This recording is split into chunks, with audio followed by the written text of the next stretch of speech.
don't like this mail-in ballot deal. They're going to send out 51 million mail-in ballots to people that haven't requested them. Well, where are they going? Look at what happened in New York with Carolyn Maloney, a small race, and they declared her the winner. They don't even have the ballots. It's so mixed up, so fraudulent. And the only reason they declared her a winner is because I was right up. I said, well, yeah, what's going on? 6 weeks and they couldn't count the votes? That's one little race. What's going to happen when you have 150 million votes and you have 51 million votes? Think of it. They're going to send out 51 million, it could be higher than that, 51 million votes, no signature verification on many of them. In Nevada, no signature verification. In New Jersey, no signature verification. In New Jersey, the governor passed it and didn't even have the legislature approve it. He did it with an executive order, which is interesting. I mean, how do you do this? But think of it, just from, you don't have to know anything about politics. You don't have to know anything, just common sense, right? And a lot of you are great business people. 51 million, it's not an absentee ballot where you request it, they send it, you send it back, it's good, like in Florida. This is 51 million people are going to get ballots to send in. So if it's them, let's say, that are doing it, and it's mostly Democrat states that want it, and they're Democrat governors, they're going to send them to certain areas, I guess, right? I guess. So people are going to be getting them and said, oh, all right, that's fine. And they'll send them back. In some of them, harvesting is allowed. That's where you harvest them all together. In Nevada, harvesting's allowed. So they'll go all over the world and they'll get people to sign them. Hey, you used to be here. They'll go all over the world. And they'll harvest them, and they'll drop thousands of them on a table just before the election. The other thing is, if you do this, you'll never have an election count on November 3rd. You know the way we enjoyed, I'm not sure they did. They didn't enjoy it. But you know the greatest evening ever was 4 years ago, right?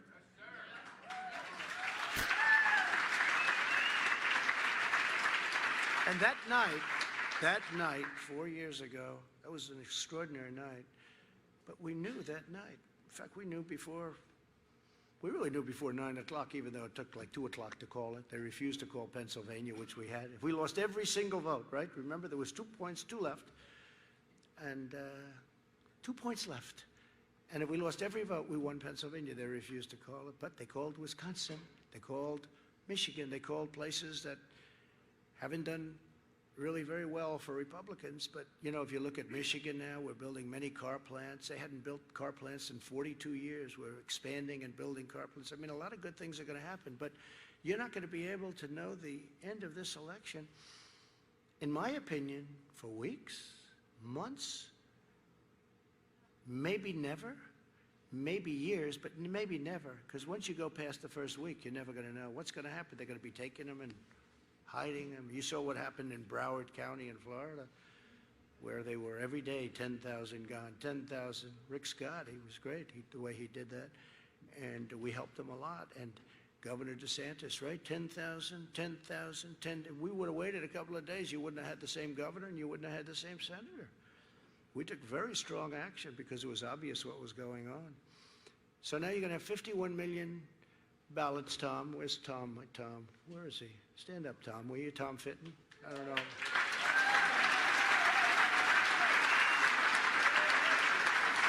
He does, it's Judicial Watch. They do a fantastic, I don't know if everyone agrees, but I do. They do a fantastic job. I wish he had more help. I mean, honestly, I wish he had more help. But it's not easy beating a system that's been in place for many, many years, right? Many, many years it's been in place, and it's sad. But 51 million votes, it's being sent, and nobody knows who's getting them. And what happens if you send them to an all-Democrat area but not to an all-Republican area? How do you win an election? This is really a very serious problem. This is beyond me. This is not to say me or this is about all of us. This is about the country. This is about the country. It could happen the other way, too. I mean, it could happen the other way, too. I don't think it will happen the other way. I don't think it will. but I think this is a very disgraceful situation.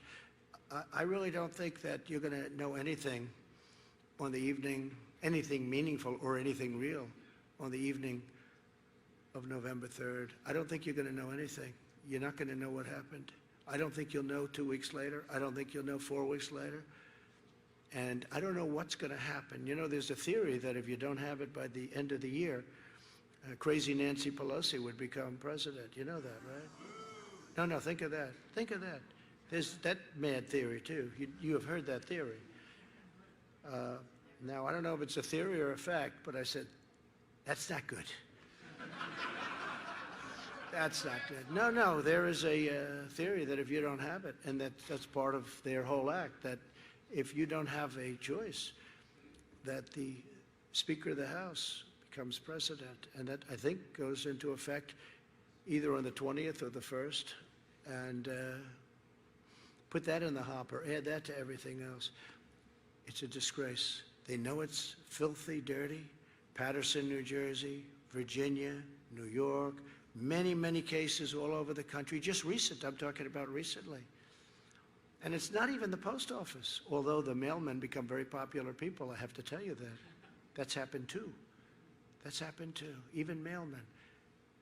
But think about what they're doing to our country when they do this. We voted in World War I. We voted in World War II.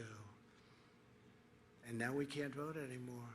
And you know, that's still a long time away. The pandemic is, if you look at Florida, if you look at Arizona, you look at California, those numbers are going down very rapidly. Many states have very little problem. You know, you look at a map now, it's largely really in good shape. I mean, I'm going to talk about it in my speech on Thursday. We've done a great job. We have not been recognized for what we've done. We've done a great job.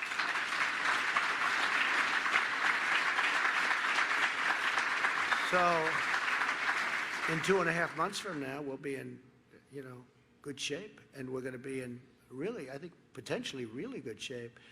And we can't let this happen to our country. It's called universal mail-ins, okay? Universal. They like the word universal because it explains it. I don't know why. I personally don't like the name. I just call it mail-in. But we want to distinguish it from absentee voting, which is okay, which has gone on for a long time, and we're prepared for that. But we're not prepared for this. 51 million ballots. It will be a tremendous embarrassment to our country. It'll go on forever, and you'll never know who won. So I say that for you. I say it for the cameras because I assume that goes out.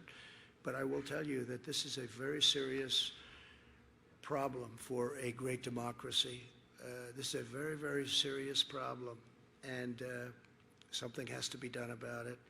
And they're being sent almost as we speak. People are going to get ballots that had no intention of voting, that maybe shouldn't be voting, that maybe aren't, and they say the computers will pick it up. The computers are going to pick up nothing. They're going to pick up nothing. You'll have double voting where they send in a ballot and then they'll go and vote. That's going to be a big problem. They'll send in their ballot and they'll vote too. They'll send in the ballot and then they'll vote. What are the chances that some states so efficiently run? Oh, gee, you can't vote. We just got your ballot last night at 7 o'clock. I mean, think of how ridiculous it is, right? Common sense. I say this for the media. This will be the greatest catastrophe, one of the greatest catastrophes in the history of our country. That's how serious it is. And they also think I'm trying to steal an election. Just the opposite. I want the fair results of an election.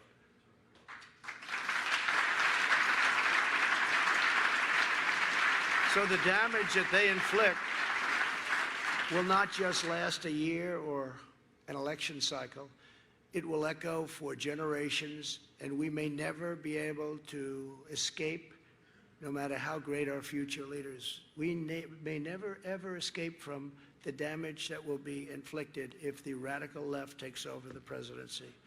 We may never be able, remember the Supreme Court, but we may never be able to do it. It'll be too late. The country will go down so far that you'll never, ever, I don't care who you are, be able to bring it back. There's now a major American political party that supports decriminalizing illegal border crossings, abolishing cash bail. You kill somebody, no bail. They want to close all prisons, outlaw American energy, confiscate your guns, force taxpayers to finance late-term abortion. They want to ban charter schools, abolish school choice, destroy our beautiful suburbs. They want to destroy. I have done more for suburbia when they talk about the suburban woman. Will she vote for Trump? If she doesn't, I mean, what is she doing? They want to force low-income housing into suburbia. And now the one that wants to do it is Cory Booker. Cory Booker's a disaster. You saw him running for president. He eventually quit when he started getting below 1%. How about all these people? How about Kamala? Kamala runs. She's sort of one of the favorites. And she goes from 15 to 13 to 12 to 9 to 7, 5, 4, about 1 she got out. She didn't even get to Iowa. She never got there. She didn't want to take a vote. That's how bad she was. Don't you want to pick a person that's gone in the opposite direction? I mean, seriously, that's like a free call. But there's something that's not good going on there.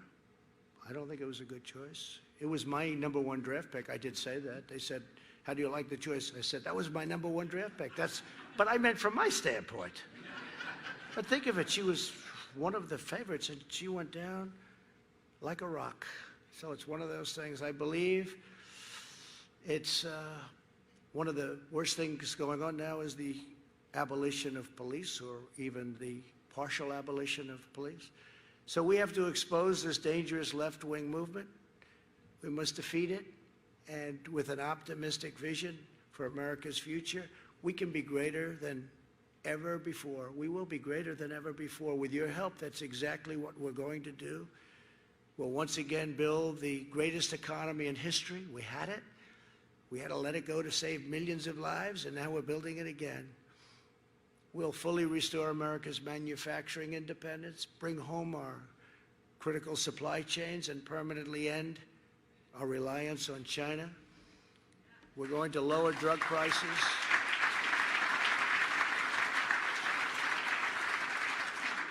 We're going to lower drug prices at a level that's never been lowered before. You know, I'm the only president in 51 years that lowered. Last year, drug prices went down a little bit. Not much, but a little bit. But under Obama and Biden, they went up 52%. 52%. We'll create a healthcare system that protects vulnerable patients, lowers costs. We have transparency. It's already done. It's approved. It kicks into effect in January. This is going to lower your hospital stays, your doctor bills, gives you more choice and controls, and we're going to deliver the highest quality care that our great American patients and people and seniors deserve. We'll provide school choice to every parent in America.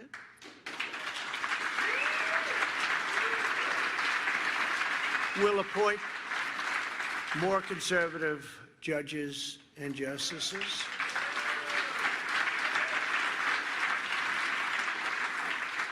We will protect religious liberty, defend the lives of the unborn, uphold free speech, and safeguard the Second Amendment and your right to keep and bear arms. So important, right? We'll restore patriotic education to our schools.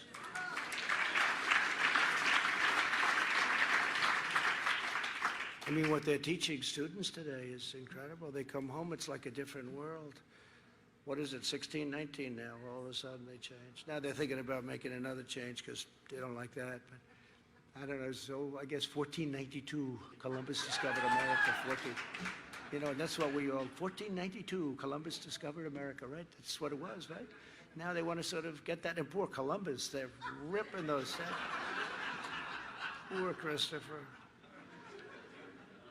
Except in one tough Italian neighborhood in New York, they didn't get away with it. Did you see that? Did you see it? The anarchists said, let's get the hell out of here. This is dangerous. The anarchists left. No, that was one very tough, great area. We love that area. I know it very well. They started surrounding it. They were all set. They had the ropes going, the whole deal, and all of a sudden they said, let's get out of here. Great. Christopher Columbus. Can you believe it? Christopher Columbus.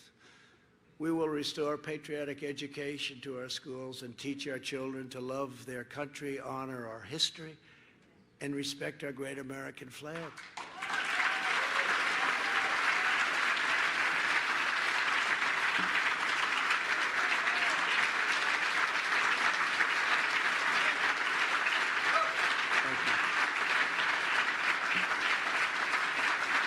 So this is the vision we believe in. And with your help, your talent, and you have incredible talent in this room, and your devotion, this is the bright future, not the dark future that you saw last night and for the last 4 days. This is a bright future that we will deliver for all Americans. I promise you this, as long as I am the President of the United States, I will fight with every ounce of energy and strength. And I have no doubt that our country will be greater than ever before. Thank you all very much. I appreciate it. It's a great honor.